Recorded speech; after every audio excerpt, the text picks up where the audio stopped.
Welcome to The Explainer. Today, we're going to dive into a really core concept in Buddhist philosophy called Saddha. It comes from a powerful sermon, and, it really makes you stop and think about what true, complete conviction actually is. So, the source material we're digging into today kicks things off with this huge question. And it's a question that's right at the heart of any spiritual journey, isn't it? What does it really mean to have faith?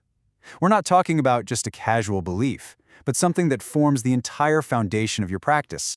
And the answer we get isn't just the word faith, it's this specific, really deep state of being called Saddha Sampada. Basically, it means being filled with a complete and total conviction.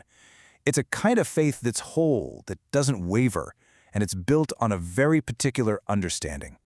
Okay, so to really get a handle on Saddha Sampada, we have to start with the most central and maybe the most challenging claim in this teaching.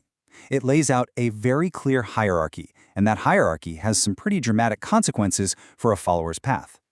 And there it is. The sermon just comes right out and says it. The Buddha isn't just some great teacher. He is fundamentally more skilled, more advanced than any divine being you can think of, including the gods known as Devas and Brahmas. Now, that's not a throwaway line. It is the absolute bedrock of the entire argument. Now this right here gets to the why behind that huge claim. See, it's not about who has more power or who can perform more miracles. It's all about liberation. And look at the difference. The Devas and Brahmas, for all their power, are still caught up in the cycle of suffering. But the Buddha, the Tathagata, he's completely free from it. That is the entire game changer. So you might be thinking, okay, that's an interesting philosophical point, but according to this teaching, believing this isn't just some mental exercise.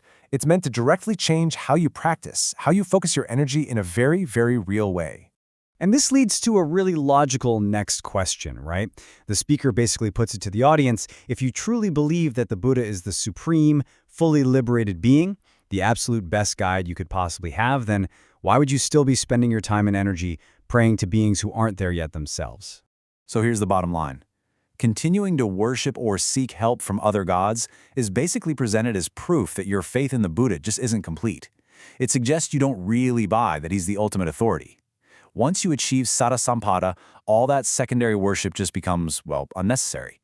But hold on. It's not as simple as just stopping your worship of other gods. The sermon explains that this complete conviction, this Saddha Sampada, it's like a building. And it's a building that stands on two essential pillars. For that foundation to be solid, you absolutely need both. And here they are, laid out perfectly.